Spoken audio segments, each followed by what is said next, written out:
लुहरी विद्युत परियोजना 210 मेगावाट कुल्लू जिला के निर्मल खंड के 7 पंचायत के प्रभावितों ने हिमाचल किसान सभा के पूर्व महासचिव मजदूर नेता राकेश सिंघा की अध्यक्षता में DC Kullu Torul S service से मुलाकात की। इस दौरान उन्होंने प्रभावितों की विभिन्न मांगों को लेकर डीसी से चर्चा की और उनके जल्द समाधान करने का आग्रह किया। पूर्व राज्य महासचिव हिमाचल किसान सभा राकेश सिंघा ने कहा कि हिमाचल प्रदेश में नदियों पर बिजली परियोजनाओं का निर्माण किया जा रहा है।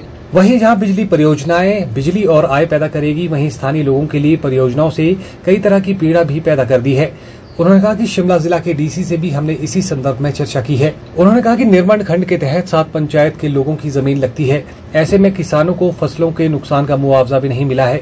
हमारी भी समस्या के समाधान को लेकर शासन प्रशासन कार्य करे। उन्होंने कहा कि आज डीसी महोदय से आश्वासन मिला है कि इन सभी मांगों को लेकर प्रोजेक्ट अधिकारियों के साथ चर्चा की जाएगी। उन्होंने कहा कि क्षेत्र में लोगों की सुविधा के लिए जो झूले लगाए गए थे वो भी क्षतिग्रस्त हो गए हैं। उन्होंने कहा कि परियोजना प्रभावितों के साथ हिमाचल किसान सभा खड़ी है और हमारी समस्याओं का समाधान नहीं किया गया तो आंदोलन करेंगे, जिसकी जिम्मेवारी सरकार और प्रशासन की होगी। आप जानते हैं कि हिमाचल प्रदेश की नदियों पर जो बिजली के प्रोजेक्टों के निर्माण हो रहे हैं, जहां एक तरफ हिमाचल प्रदेश के लिए बिजली और आय पैदा करेगी, वहीं वहां पर उसने स्थानीय लोगों को पीड़ा भी पैदा की।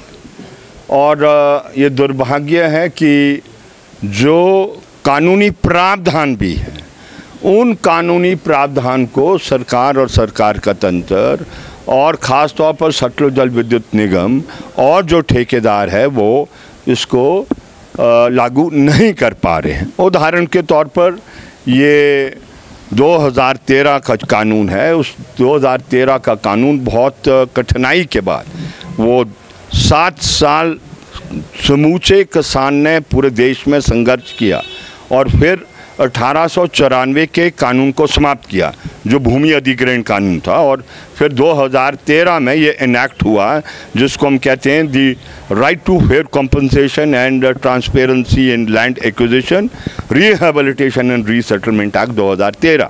उसमें यह कहा है कि जिसकी ज़मीन जाएगी, भूमि जाएगी, जो कुर्बानी कर रहा है, देश के लिए कर रहा है, प्रदेश के कर रहा है, उसको रोज़गार दिया जाएगा। लेकिन दुर्भाग्यपूर्ण ये प्रोजेक्ट का निर्माण 2019 में शुरू हो गया, आज 2024 हो गया है। अभी भी 132 परिवार है जिनकी भूमि इस प्रोजेक्ट में चलेगी और कानून होने के बावजूद भी उनको रोज़गार नहीं मिल रहा है। इसलिए हम आज माननीय डिप्टी कमिश्नर महोदय के पास आए हैं। हमने गुहार की है, हमने विनती की है, मेहरबानी कर आप इस प्रश्न को देखें, क्योंकि कानून का अमली जामा सरकार और सरकार के तंत्र को करना है, इसकी अनदेखी नहीं की जा सकती है। आप जानते हैं कि 5 तारीख को हम डिप्टी कमिश्नर शिमला से भी मिले थे और आज डिप्टी कमिश्नर शिमला ने तीनों एसडीएमओ की मीटिंग बुलाई है। ये दोनों एसडीएमओ की मीटिंग बुलाई है, जो रामपुर के हैं और जो कुमारसंग के भी हैं, इन प्रश्नों को हल करने के लिए।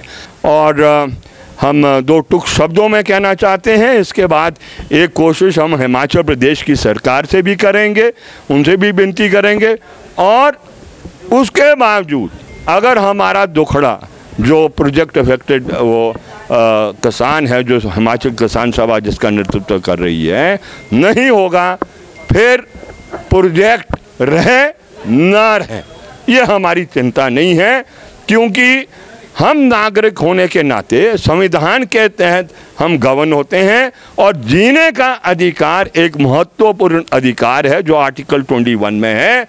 फिर ये प्रोजेक्ट बंद हो या कुछ हो, हमारी जिम्मेदारी नहीं होगी। तो इसलिए समय रहते हुए हम विनती करने आए हैं और अभी भी आगे भी विनती करेंगे। लेकिन जब पानी यहाँ से ऊपर चले जाएगा, देन ये क्लियर हो जाए हिमाचल प्रदेश की सरकार, प्रोजेक्ट खड़ा हो या जो मर्जी हो, हम बर्दाश्त नहीं करने वाले हैं।